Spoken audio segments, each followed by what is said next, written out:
Dentro de la serie de estudios que hemos estado dando sobre la doctrina bíblica de la santificación, continuaremos esta tarde tratando el tema que introdujimos como una especie de paréntesis dentro de la serie acerca de lo que significa ser miembro de una iglesia local. Y esperamos que a medida que hemos ido avanzando en estos estudios de lo que significa ser un miembro de la iglesia, el Espíritu Santo haya estado obrando en medio nuestro, dándonos convicción de pecado, trabajando en nuestros corazones, no solo dándonos convicción de la enorme importancia de ser miembros de una iglesia local, sino también dándonos convicción de que ser miembro de una iglesia no significa únicamente ser parte o que su nombre figure en la lista de membresía de una iglesia local. Si usted afirma ser miembro ya sea de esta iglesia o de otra iglesia, hay ciertas cosas que usted tiene derecho a esperar de su iglesia y hay ciertas cosas que su iglesia tiene derecho a esperar de usted. Si usted afirma ser miembro de la iglesia, debe poner mucha atención a aquellos requisitos que Dios ha establecido en su palabra y debe con toda honestidad, examinarse a la luz de ellos. Y si el Espíritu Santo les redarguye de algún pecado, vaya inmediatamente delante del trono de la gracia, confiese su falta delante de Dios y pídale su asistencia para corregir lo deficiente en el menor tiempo posible, de manera que la iglesia sea edificada, Dios sea glorificado y usted crezca en gracia. Debo decir aquí que son precisamente las personas o los supuestos hermanos que descuidan sus deberes como miembros de la iglesia los que tarde o temprano serán usados por Satanás para desestabilizar el cuerpo de Cristo o para desacreditarlo en el mundo. Así que nosotros tenemos que poner mucha atención en cuáles son los deberes que Dios espera de nosotros como miembros de la iglesia. Esta mañana comenzamos a tratar con esas responsabilidades y vimos en primer lugar que la iglesia tiene derecho a esperar de sus miembros asistencia fiel a los cultos, a menos que una causa justificada lo impida. Lo primero que la iglesia tiene derecho a esperar de sus miembros es asistencia fiel a los cultos, a menos que una causa justificada lo impida. Y recuerden, hermanos, que cuando hablamos de causas justificadas no estamos hablando de cualquier cosa. No es que cuando yo venía para acá llegó una tía de Nueva York que hacía como 2 meses que estaba afuera y que no nos visitaba desde hacía mucho tiempo y yo no le pude decir que yo tenía que venir para la iglesia. Eso no es una causa justificada. Estamos hablando de que Dios, nuestro Dios, es razonable, es un Dios razonable y que hay cosas que ciertamente le impiden a un miembro asistir con regularidad o en un momento dado a la iglesia, y Dios entiende eso. Solo que cuando vaya a faltar a la iglesia, procure que la excusa realmente sea buena, porque es una excusa que va a tener que dársela a Dios en su trono. En segundo lugar, la iglesia tiene derecho a esperar de sus miembros un esfuerzo consciente de cultivar una amante y responsable atadura con el pueblo de Dios. Repito para los que están tomando nota. La iglesia tiene derecho no solamente a esperar asistencia fiel a los cultos, sino también un esfuerzo consciente de cultivar una atadura amante y responsable. Y hago esta pequeña detención allí para que sepan que yo no estoy diciendo irresponsable, sino una amante y, partícula copulativa, responsable con el pueblo de Dios. Y aquí permítanme decir algo, sobre todo a las personas que están pensando en hacerse miembros de nuestra iglesia en un futuro. Así como usted tiene derecho a esperar de la iglesia que usted va a ser recibido por ella en una forma amante y en una forma responsable, usted también debe recibir a la iglesia de la misma manera. La iglesia, es decir, los miembros que ya componen esta congregación, deben hacer el esfuerzo de recibirlo a usted en una forma amorosa y en una forma responsable. Bueno, pues de la misma manera usted tiene que recibir a la iglesia en una forma amorosa y en una forma responsable. Y escuchaba en estos días decir al pastor Martin que a veces entre los nuevos y los viejos en una iglesia ocurre algo similar a lo que pasa en esas fiestas de adolescentes. Yo no sé cuántos de ustedes recordarán o cuántos están pasando por esa etapa en este momento, pero cuando uno asiste a las primeras reuniones sociales de adolescente, y cuando digo fiesta yo no me refiero a una pachanga, puede ser un cumpleaños de alguien, a una reunión social de adolescentes, inmediatamente parecen como el agua y el aceite las hembras y los varones. Las hembras se van para un lado, los varones se van para otro, y hay que romper ese hielo inicial porque ambos están nerviosos, no se atreven a interactuar los unos con los otros. Y con los miembros nuevos y los viejos pasa algo parecido dentro del seno de la iglesia. Los miembros que se conocen desde cierto tiempo se sienten más cómodos interaccionando entre sí y por lo tanto no toman la iniciativa de acercarse a los miembros nuevos. Y por el otro lado, los nuevos tampoco se sienten en la apertura porque son nuevos de acercarse a los viejos. Ellos están allí pasivamente esperando que los viejos se acerquen. Lo que ocurre finalmente es que a medida que la iglesia va creciendo y a medida que van llegando a la iglesia más personas, menos personas se conocen entre sí. Y eso es una falta, hermanos. Eso es una falta que quiero decirles que los pastores de la iglesia hemos estado en varias reuniones tomando ciertas decisiones que se le comunicarán más adelante de cómo eliminar ese problema en medio nuestro. A su debido tiempo se hablará al respecto, pero lo importante es que entendamos que por más que los pastores hagan, hay una responsabilidad personal, hay una responsabilidad individual. Todos ustedes tienen algo que hacer al respecto. Aunque debemos ser justos en este punto y poner mayor responsabilidad en los miembros que tienen más tiempo en la congregación, porque ellos son los más viejos, deben recibir a los más nuevos. Y la Escritura nos manda en Romanos capítulo 15 a recibirnos unos a otros. Eso no es una opción. Pablo dice en Romanos 15, recibíos los unos a los otros. Somos una familia en Cristo y por lo tanto no debe darnos vergüenza acercarnos a otro miembro de nuestra familia para conocerle y para darnos a conocer. Si usted ve una persona en medio nuestro que usted no tiene ni idea de quién es, a usted no debe darle ninguna vergüenza acercarse a tal persona y decirle: yo soy fulano de tal, yo tengo tantos años viniendo a la iglesia, ¿qué tiempo tienes tú viniendo aquí? Si usted comienza a hacer eso desde hoy, le aseguro que en algunas ocasiones le ocurrirá algo como esto. Usted se acercará a alguien y le preguntará, ¿es la primera vez que viene a nuestra iglesia? Y él dirá: no, yo tengo 4 años de bautizado. Eso le puede suceder. Aquí en nuestra iglesia ocurre un problema que es hasta geográfico, como le explicaba a unos hermanos en estos días. Hay algunos hermanos que siempre llegan un poco temprano y se sientan aquí delante. Hay otros hermanos que llegan un poco más tarde y se sientan allí detrás. Cuando se termina el culto, los hermanos que están aquí delante, en lo que vienen llegando atrás, ya el que estaba atrás se fue para su casa.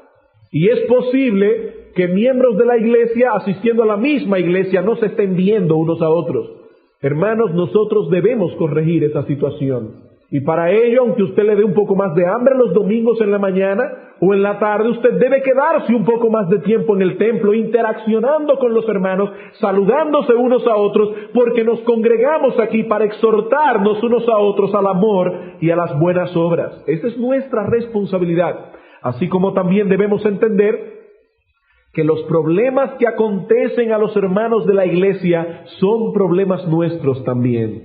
Debemos entender que los problemas que le ocurren a los hermanos de nuestra iglesia son nuestros problemas también. ¿Qué dice el apóstol Pablo en Romanos capítulo 12, versículo 15? Gozaos con los que se gozan, llorad con los que lloran. Y por otro lado, un texto que leímos esta mañana en 1 Corintios 12, Pablo dice que Dios ordenó el cuerpo dando más abundante honor al que le faltaba, para que no haya desavenencia en el cuerpo, sino que los miembros todos, oigan bien hermanos, para que los miembros todos se preocupen los unos por los otros. De manera que si un miembro padece, dice Pablo, todos los miembros se duelen con él. Y si un miembro recibe honra, todos los miembros con él se gozan. Pablo no está excluyendo aquí a ningún miembro de la iglesia. Toda persona que afirme ser miembro de la iglesia tiene un compromiso de cultivar una atadura consciente, amorosa, responsable con el pueblo de Dios. Si un miembro se duele, todos se duelen con él. Si un miembro recibe honra, todos con él se gozan. Todos deben preocuparse los unos por los otros. Hermanos, he aquí el cuadro de lo que Dios espera que una iglesia sea. Una familia donde los miembros se preocupan los unos por los otros, donde se duelen por el padecimiento de otros, donde se gozan con sus alegrías. Pero hermanos, tales cosas presuponen que los miembros se conocen entre sí. Tales cosas presuponen que los miembros se conocen entre sí. Y más aún, presupone un conocimiento general de los sucesos trascendentales de la vida de los hermanos. ¿Cómo yo puedo gozarme con una hermana, por ejemplo, que acaba de dar a luz un bebé sano y saludable, si yo no lo sé? ¿Cómo puedo yo padecer juntamente con un hermano que está enfermo, que yo no sé ni dónde está, ni de qué padece, ni tampoco siquiera sabía que estaba enfermo? ¿Cómo puedo yo compadecerme de ese hermano? Se requiere no solamente de conocimiento unos a otros, sino también un conocimiento general de los sucesos trascendentales de la vida de los hermanos de la iglesia. Cuando decimos que la iglesia tiene derecho a esperar de usted un esfuerzo consciente de cultivar una amante y responsable atadura con el pueblo de Dios, lo que queremos decir es que al hacerse miembro de la iglesia, usted se estaba comprometiendo a esforzarse por conocer los miembros de la iglesia y a involucrarse en los padecimientos y alegrías de ellos hasta donde tal cosa es posible. Esa parte hay que añadirla ahí, hasta donde tal cosa es posible. Por eso es que avisamos los domingos en la mañana que debemos orar por tal o cual hermano que está enfermo. Es para que nos involucremos en esa información. O es por esa razón que de vez en cuando damos gracias al Señor porque tal o cual hermana acaba de dar a luz. Nosotros queremos que la iglesia oiga eso, escuche esa información, se familiarice con los sucesos trascendentales de la vida de nuestros hermanos. ¿Para qué? Para que nos involucremos en esos sucesos hasta donde la providencia del Señor nos lo permita. Y es por esa misma razón, hermanos, que insistimos tanto y tanto acerca de la importancia del culto de oración los jueves en la noche. Porque es precisamente en el culto de oración donde esa información acerca de la vida de nuestros hermanos es manejada con más amplitud. Es precisamente durante el culto de oración donde se traen aquí a la iglesia los hermanos que están enfermos, los hermanos que necesitan de cierto tipo de ministración y de ayuda. Es en el contexto de la iglesia, llevando sus necesidades como iglesia delante del trono de Dios en oración. ¿Significa eso que yo no puedo tener en la iglesia ciertos amigos especiales? Porque yo debo conocer a todos en la iglesia. ¿Se supone que yo no debo tener en la iglesia ciertos amigos especiales? No, eso no es lo que se supone. Yo puedo tener, y usted también, amigos dentro de la membresía de la iglesia. Para nosotros no es un secreto que Cristo tenía amigos. Dentro del grupo de las personas del Señor habían algunos que eran más íntimos. Cuando el Señor Jesucristo quería hacer algo especial, se llevaba a Pedro, a Juan y a Santiago. Y dentro de la multitud de los que le seguían, allí estaba la casa de Lázaro, Marta y María, como una casa muy especial a donde Cristo se retiraba de vez en cuando a descansar. Cristo tenía amigos especiales. El apóstol Pablo tenía amigos especiales, como dice él en 2 Corintios capítulo 7, que cuando estaba en una tristeza muy grande, dice: Dios que consuela a los humildes, me consoló a mí, no enviándome a un ángel, sino enviándome a Tito, dice Pablo. Tito, su amigo, esa persona con la cual Pablo tenía una relación muy especial. Usted puede tener amigos dentro de la membresía de la iglesia. Pero de lo que estamos hablando aquí es del esfuerzo que debe hacer todo miembro de la iglesia de conocer a los demás miembros de su familia en Cristo y de estar disponible para cualquier miembro de la familia que en un momento dado requiera de nuestra presencia. Es de eso que estamos hablando. Cuando un hermano de nuestra iglesia está enfermo, es nuestra responsabilidad visitarlo, aunque no sea dentro de nuestro círculo íntimo.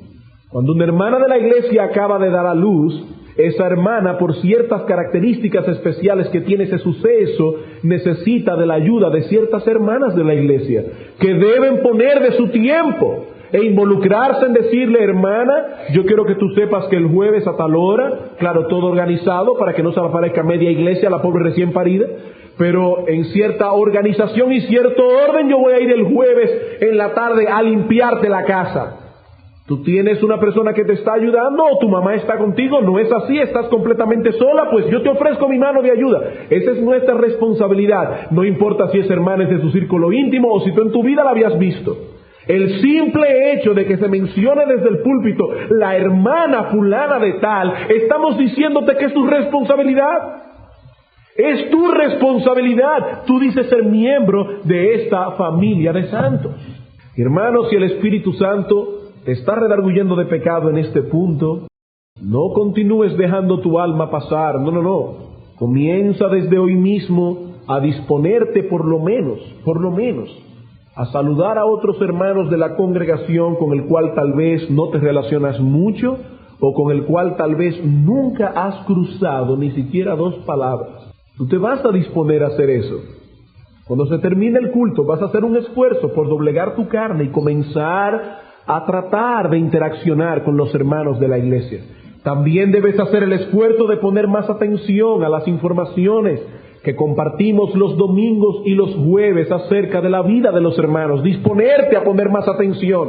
Detenerte allí afuera en el boletín de la iglesia, donde se pone semana tras semana la lista de oración de los jueves, ampliada. Es decir, en esa lista hay más peticiones que las que se dicen desde el púlpito. ¿Para qué? Para que los hermanos de la iglesia con un papel y un lápiz se pongan delante de ese mural, tome los nombres de esos hermanos, porque usted se va a comprometer a orar por ellos durante toda la semana.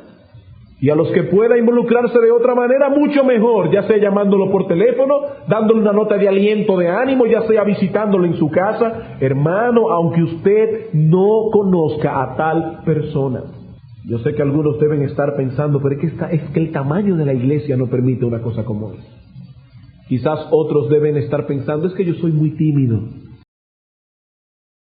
Hermanos, el tamaño de la iglesia no debe ser un impedimento para practicar la ley del amor cristiano, ni tampoco debe serlo nuestro temperamento. En Hechos capítulo 4, ya la iglesia de Cristo de Jerusalén tenía más de 10,000 miembros. En Hechos 4, y seguro que dentro de esos 10,000 miembros tenían que haber muchos tímidos, supongo yo. No puede ser que todos los hermanos de la iglesia de Jerusalén eran una iglesia de extrovertidos.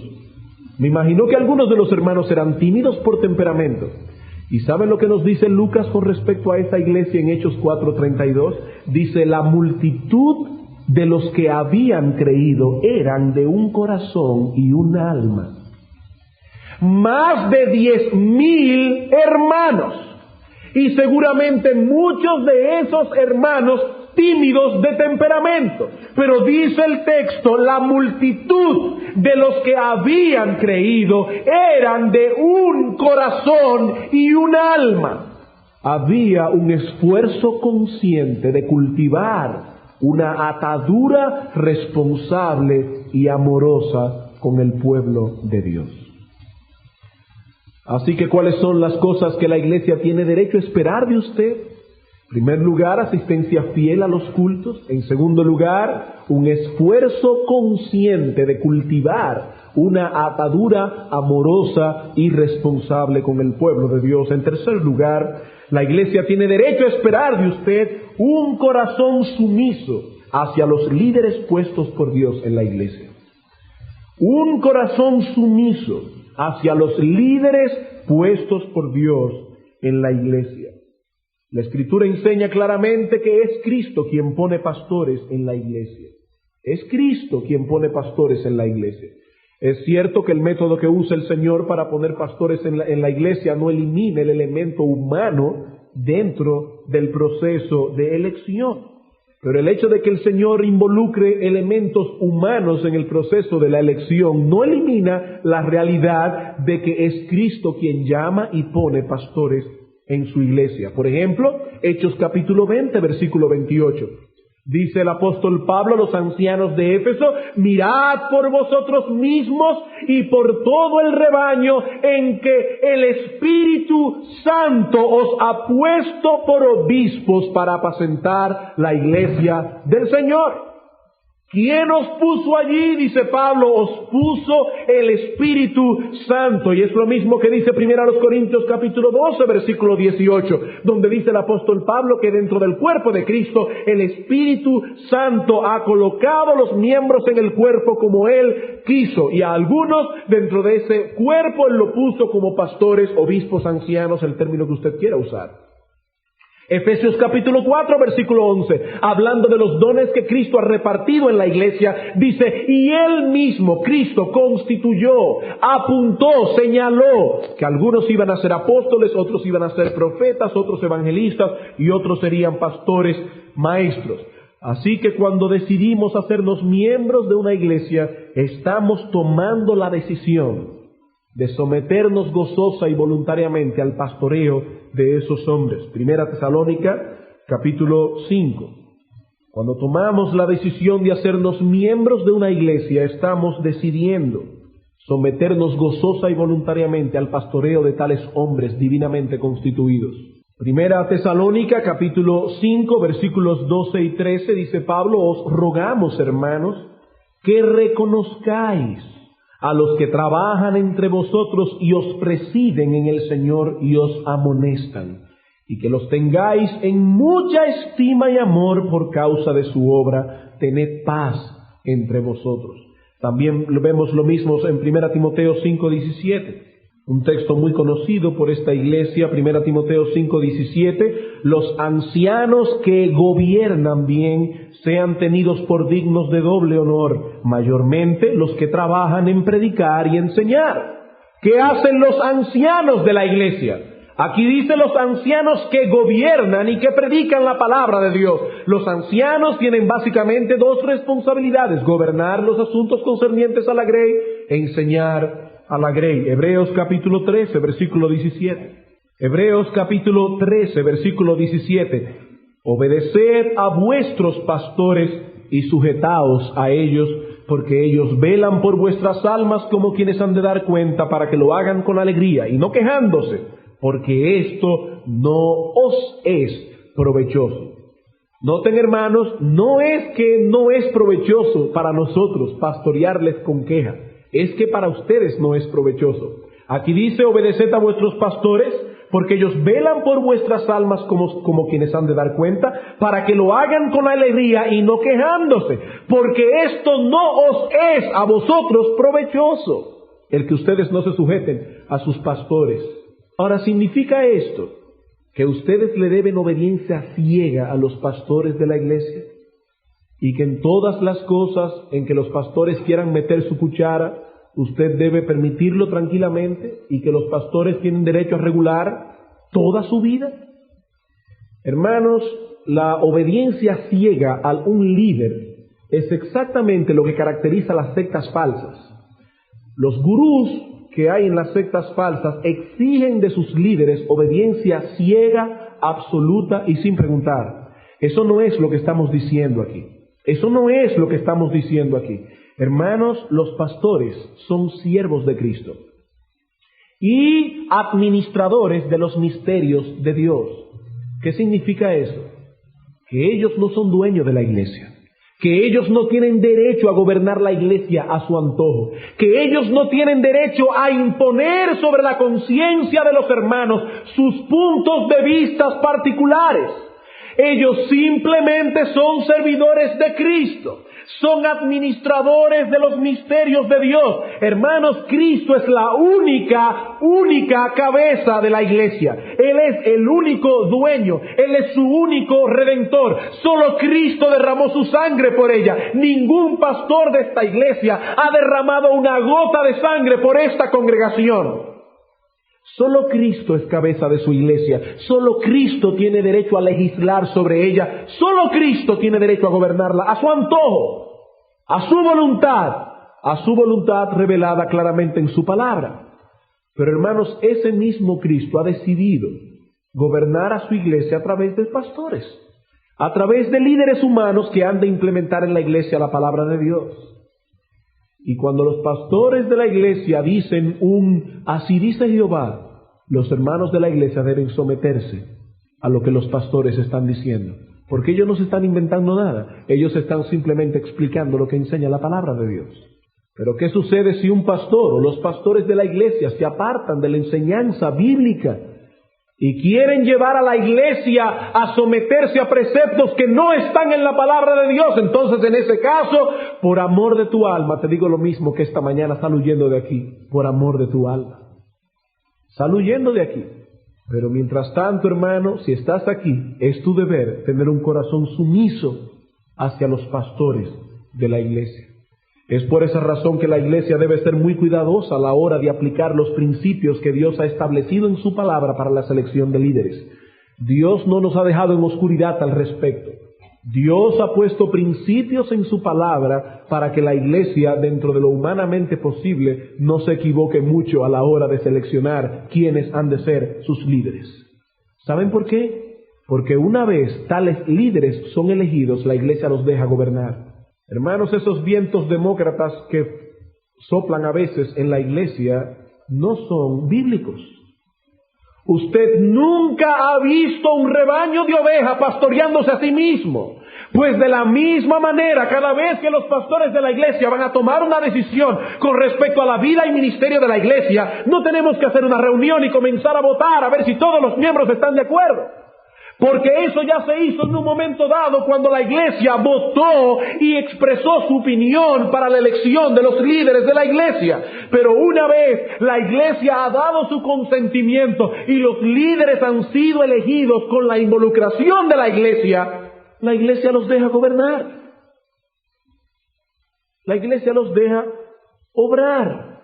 Así que si usted está considerando hacerse miembro de una iglesia, ya sea de esta o de cualquier otra, le voy a dar un consejo: no lo haga hasta que su mente o en su mente no haya dudas de que todos los pastores de esa iglesia han sido puestos por Dios en esa posición.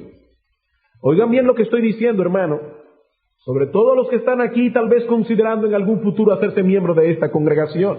Hermano, no tome ese paso hasta que en su mente no haya dudas de que todos, no el pastor que predica, no, todos los pastores de la iglesia están allí porque Dios los ha puesto allí. Y hasta que en su mente no se despeje cualquier duda al respecto, no tome el paso trascendental de hacerse miembro de la iglesia. Porque en esta iglesia todos los pastores tienen la misma autoridad, aunque no tengan la misma función. Así que cuando usted decide hacerse miembro de la iglesia, se está sometiendo a todos los pastores de la iglesia. Aquí no hay copastores, en el sentido de que haya un pastor que esté por encima de los demás y los otros simplemente sostienen su ministerio. Esto es antibíblico, esto es antiescritural. O una persona es pastor o no es pastor. Aquí hay 4 pastores y los 4 pastores tienen la misma autoridad, aunque no tengan la misma función. Así que no se contente simplemente con oír al predicador. En su mente no puede haber ninguna duda de que todos los pastores de la iglesia están allí porque Dios quiere que estén allí. Si no, no se haga miembro de la iglesia, porque no podrá someterse con un corazón sumiso a la autoridad de los hombres que están allí pastoreando esa grey. 4, la iglesia tiene derecho también a esperar de usted el compromiso de ofrendar sistemáticamente de sus bienes para el soporte y desarrollo de la obra de Dios a través de esta congregación. La iglesia tiene derecho a esperar de usted el compromiso de ofrendar sistemáticamente de sus bienes para el soporte y desarrollo de la obra de Dios a través de esta congregación. El tema de las ofrendas ocupa una porción considerable de las Escrituras, tanto del Antiguo Testamento como del Nuevo Testamento. ¿Saben lo que eso significa? Eso significa que Dios le da mucha importancia al tema de las ofrendas. ¿Y por qué Dios le da mucha importancia al tema de las ofrendas? ¿Acaso es porque Él necesita de nuestros bienes? No, hermano. Dios es el dueño absoluto del universo. Como Él mismo dice, el oro y la plata son míos. Él no necesita de sus ofrendas para que su obra siga en pie y siga adelante. La razón por la cual Dios le pone tanta atención al tema de las ofrendas es porque el ofrendar es un termómetro de la condición espiritual de los creyentes. La actitud que un creyente tiene hacia las ofrendas es un termómetro de la condición espiritual y de la comprensión espiritual de dicho hermano en algunas áreas. Cuando un creyente de la iglesia no está ofrendando como debe, eso quiere decir que la comprensión espiritual de ese hermano está defectuosa en ciertas áreas. ¿En cuáles áreas? Bueno, por un lado, ese creyente manifiesta poca comprensión en lo que respecta al precio que el Señor pagó por nuestra redención. Cuando un miembro de la iglesia no está ofrendando como debe, ese miembro está manifestando una comprensión muy débil, por cierto, y muy pobre del precio tan alto que nuestro Dios y Padre pagó por nuestra redención. Nuestro Señor Jesucristo, la segunda persona de la Trinidad, se hizo hombre, murió en una cruz y derramó su sangre para salvarnos. Y cuando un creyente entiende eso, no tiene problema para dar de sus diezmos y ofrendas. No tiene problema. Como dice el apóstol Pedro, fuimos rescatados de nuestra vana manera de vivir, la cual recibimos de nuestros padres, no con oro o plata o con cualquier otro tipo de piedra preciosa, sino con la sangre valiosa de Cristo, como de un cordero sin mancha y sin contaminación. Por otro lado, denota una comprensión inadecuada de cuál es realmente la fuente de su provisión. Hay hermanos que ofrendan un poco menos porque piensan que si ofrendan lo que deben, entonces se van a quedar con problemas económicos. Hermano, eso es una falta de comprensión en lo que respecta a quién es o cuál es la fuente real de vuestra provisión. Un rico que tiene mucho dinero, si es insensato, va a pensar que su seguridad depende de la cuenta bancaria que tiene. Pero si el rico es creyente y es piadoso, él entenderá lo que dice 1 Timoteo capítulo 6, versículo 17, donde el apóstol Pablo dice: a los ricos de este siglo manda que no sean altivos, y oiga bien, hermanos, que no pongan su confianza en las riquezas. Y yo creo que este texto ahora muchos lo van a entender, sobre todo ahora este domingo después de la semana que pasó, las cuales son inciertas. Hermanos, las riquezas son inciertas. Usted no sabe lo que pasará con sus riquezas en el día de mañana. Usted no tiene ni la menor idea. Por lo tanto, si toda su confianza está puesta en sus riquezas, y usted lee en el periódico que su banco fue cerrado, óigame, qué terrible, qué feriado que le va a causar una depresión a usted. Pero ¿qué dice la Escritura? Dice que no pongan su confianza en las riquezas que son inciertas, sino en Dios, que da a todos abundantemente y sin reproche. Dios da a todos, incluyendo a los ricos de este siglo. ¿Cuánto más a los pobres de este siglo?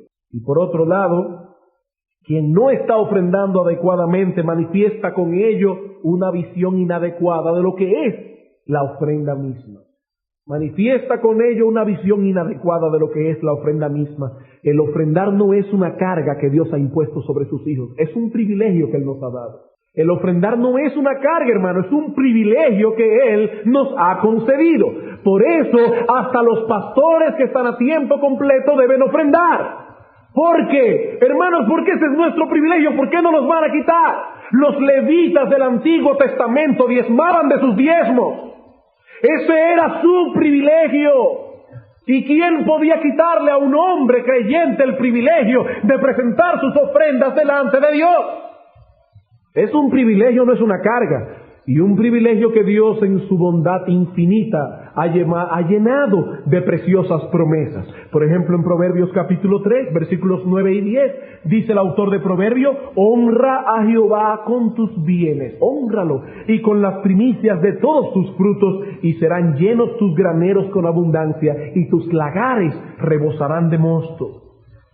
En Primera de Crónicas 29, dice David, cuando el pueblo de Israel comenzó a dar liberalmente para la obra de Dios, dice David: ahora pues, Dios nuestro, nosotros alabamos y loamos tu glorioso nombre, porque ¿quién soy yo?, dice David, ¿y quién es mi pueblo?, para que pudiésemos ofrecer voluntariamente cosas semejantes.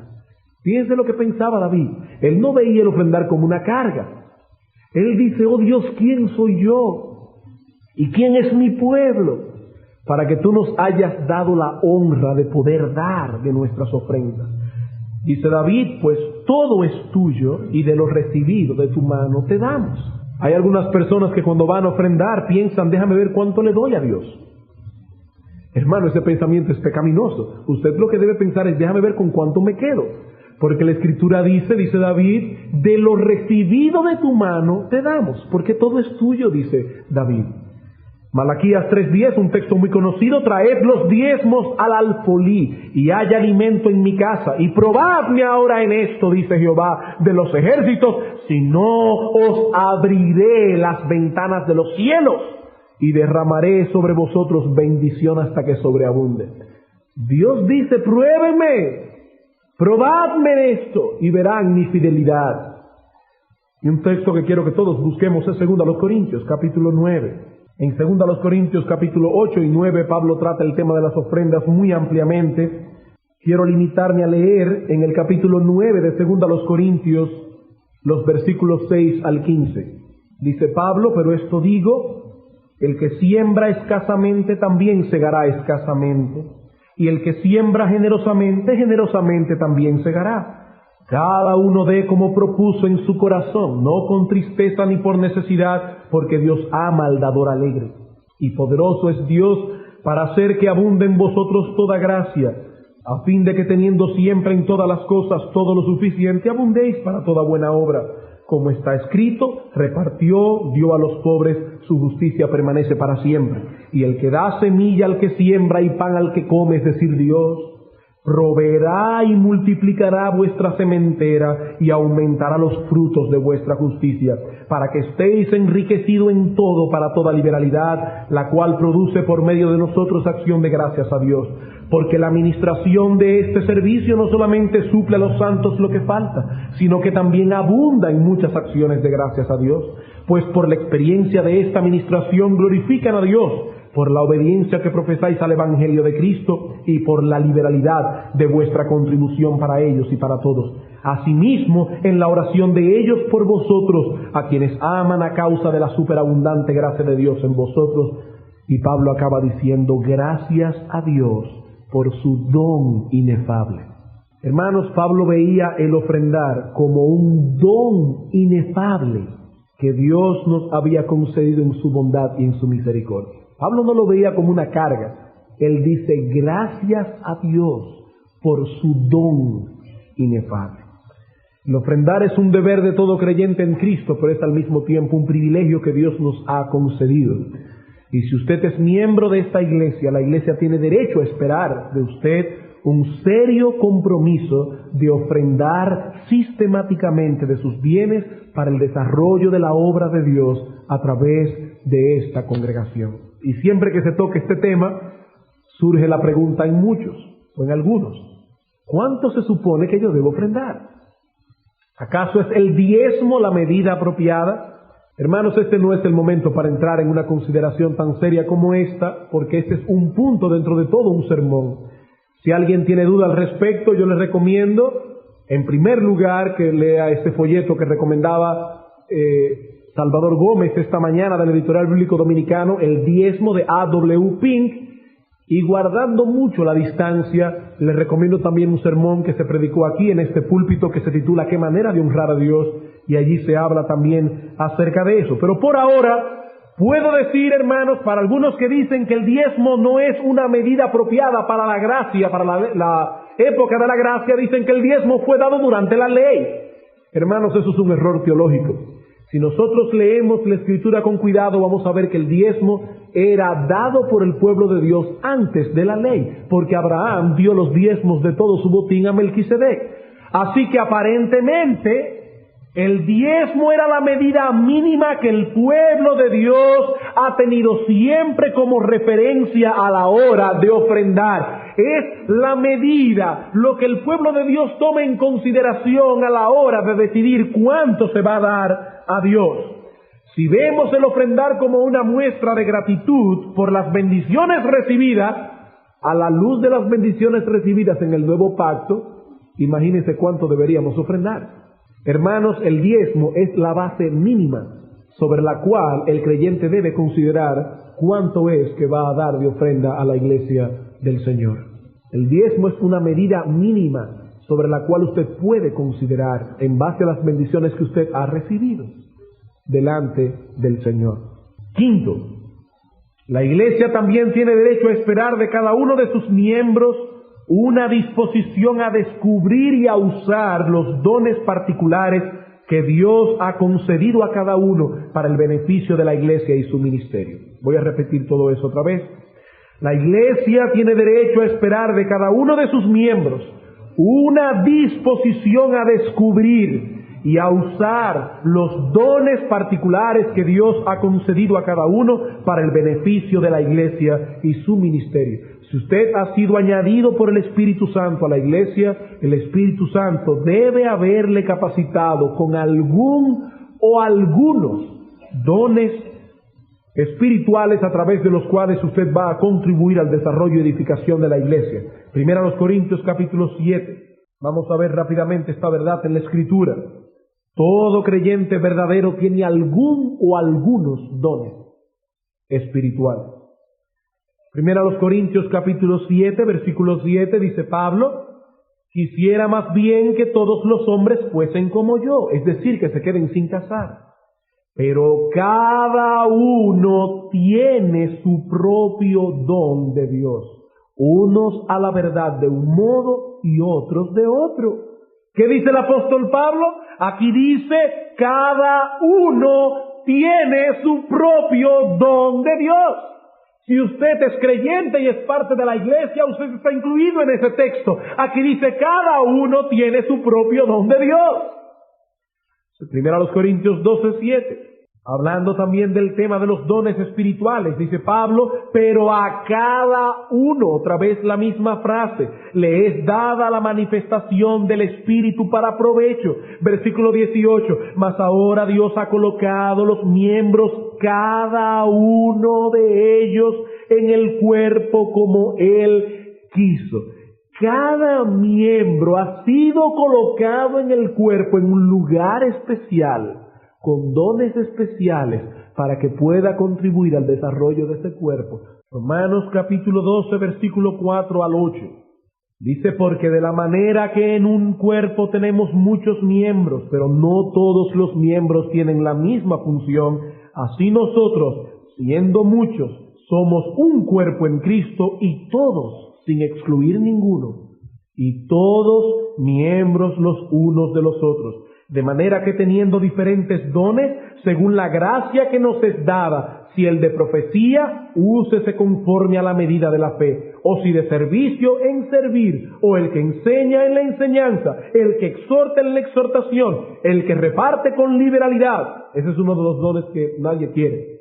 Por cierto, yo siempre he visto que en las iglesias que se hace un énfasis desmedido en los dones espirituales, sobre todo en los dones más extraordinarios y más visibles, como el don de lenguas, un don que nosotros tenemos convicción escritural de que cesó tan pronto el Nuevo Testamento concluyó.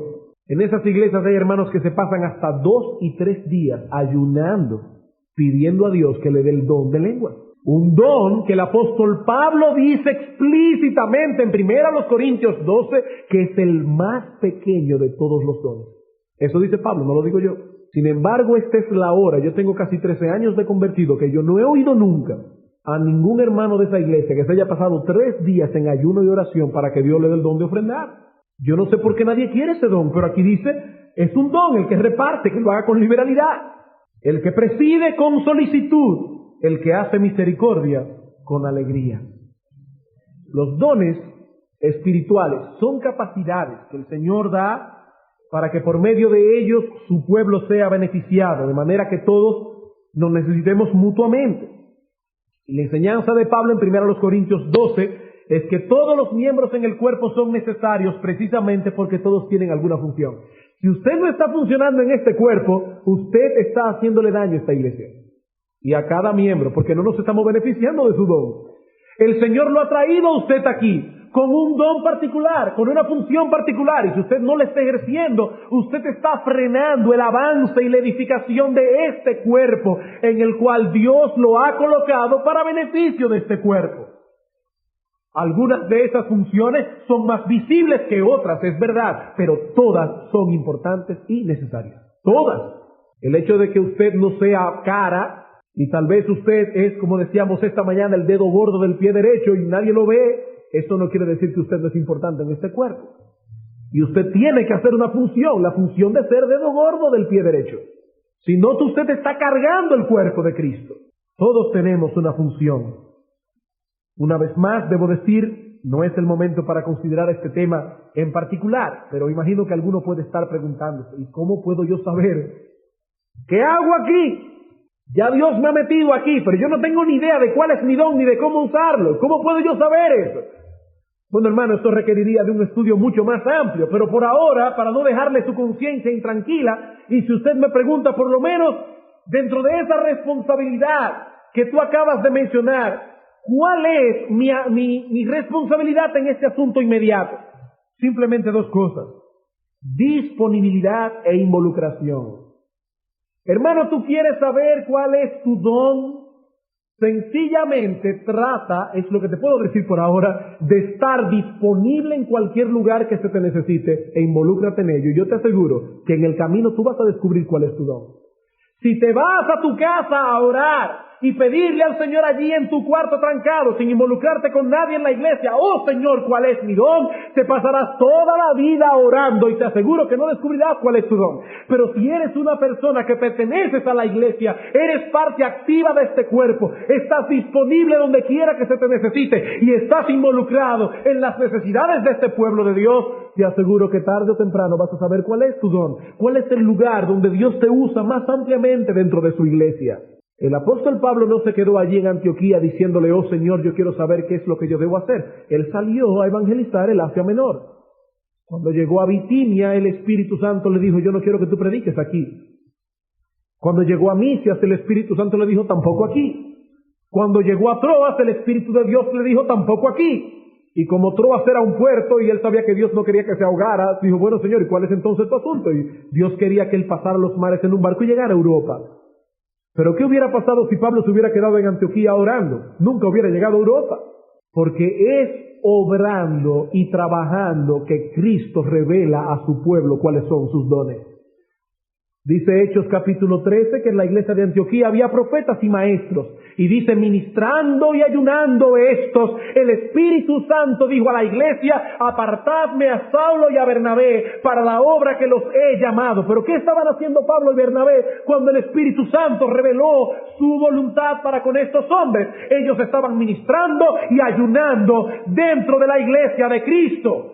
Hermanos, si tú no sabes cuál es tu don, ni sabes cuál es el lugar que tú tienes que tener en esta iglesia, posiblemente es porque estás allí tranquilo, inactivo, sin hacer absolutamente nada, sin estar disponible en los momentos que se te requieren, sin involucrarte con la vida y ministerio de esta iglesia. Por último, la iglesia tiene derecho a esperar de sus miembros que éstos han de declarar honestamente cualquier desviación de los términos originales de membresía. La iglesia tiene derecho a esperar de sus miembros que éstos han de declarar honestamente cualquier desviación de los términos originales de membresía. ¿Qué no queremos decir con esto? Hermanos, la iglesia es una sociedad voluntaria. Todo el que está aquí porque quiere estar. Nosotros no coaccionamos a nadie, y los que han venido inclusive de otras iglesias saben que nosotros no empujamos a nadie a hacerse miembro de esta iglesia, más bien al principio lo desalentamos un poco. Y digo esto públicamente porque ellos mismos no son testigos. Nosotros no estamos empujando a nadie para que sea miembro de esta iglesia, no estamos coaccionando a nadie para que lo sea.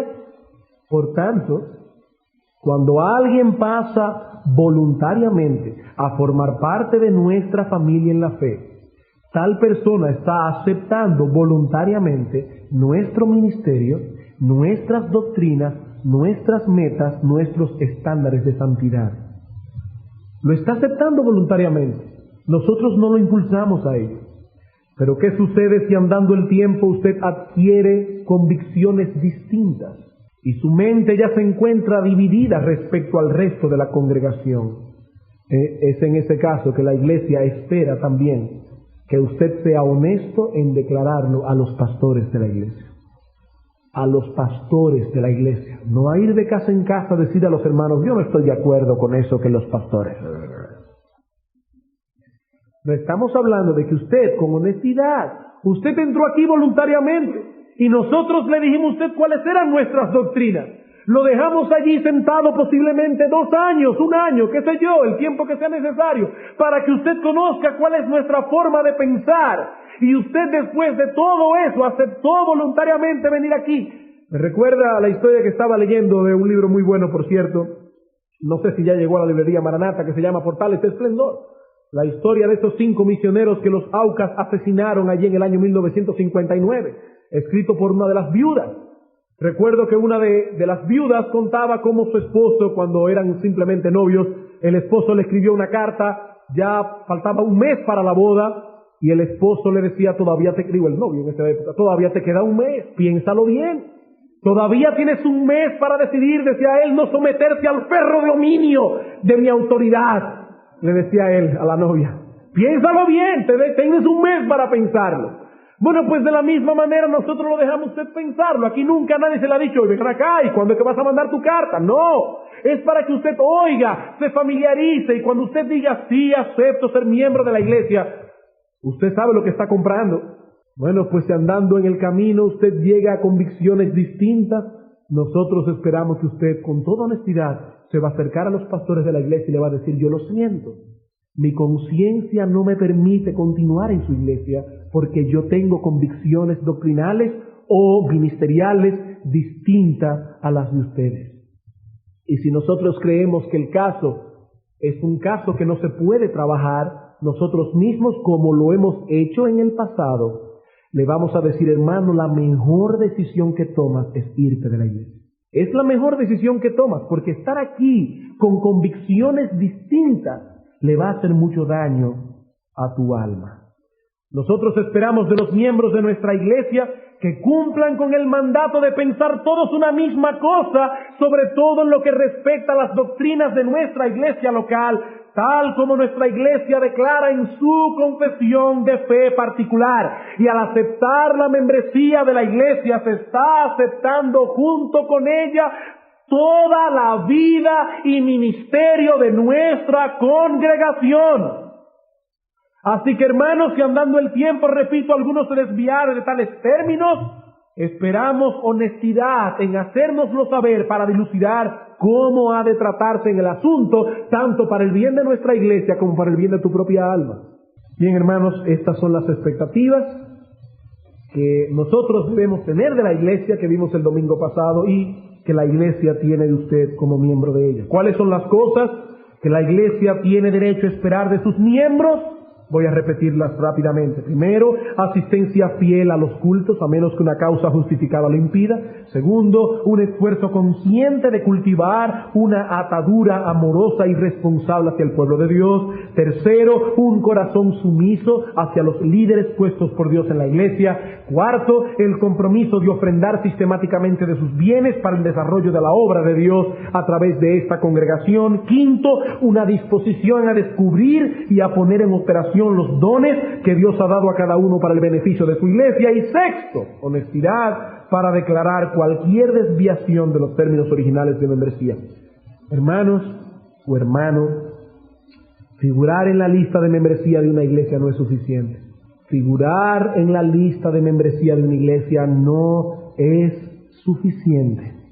Si no estamos dispuestos a comprometernos de todo corazón con ese cuerpo local de creyentes, a hacer todo lo que esté a nuestro alcance para sustentar y fortalecer la vida y ministerio de dicha iglesia, cuidar en la medida de nuestras posibilidades de la vida de nuestros hermanos en la fe. Si no estamos dispuestos a ello, repito, aunque figuremos en la lista de membresía de una iglesia, nos hemos colocado voluntariamente fuera de ese medio que Dios ha instituido para que crezcamos en santidad. Voluntariamente lo hemos hecho. La iglesia es el cuerpo de Cristo. Pertenecer a dicho cuerpo es un enorme privilegio que Dios concede a sus redimidos. Es un enorme privilegio. Pero también conlleva una gran responsabilidad. Si queremos recibir los beneficios del privilegio, debemos ser diligentes en el cumplimiento de nuestra responsabilidad, porque ambas cosas vienen juntas. No recibe el beneficio del privilegio el que es irresponsable con el cumplimiento de sus deberes. Vamos a orar. Una vez más te agradecemos a ti, oh Señor, el que tú nos hayas concedido este tiempo para revisar estos principios que están claramente revelados en tu palabra acerca de aquellas cosas que tú esperas de un miembro de una iglesia local. Hemos estado orando por semanas, los pastores de la iglesia y los diáconos también se han involucrado en ello, pidiéndote a ti que la iglesia tuya que se reúne en esta localidad sea redarguida de pecado, los miembros en particular, en aquellas cosas que luego de haber revisado esta lista de responsabilidades algunos se encuentre siendo falto delante de ti. Oh Señor que estás en los cielos, danos convicción de pecado y permite que esta iglesia pueda ser instruida en tales cosas para que nosotros podamos ser reconocidos como una iglesia que funciona de acuerdo a los parámetros establecidos por ti en tu palabra. Sé con nosotros ahora, llévanos a nuestras casas pensando en todas estas cosas que hemos escuchado. Te lo suplicamos en Jesús. Amén.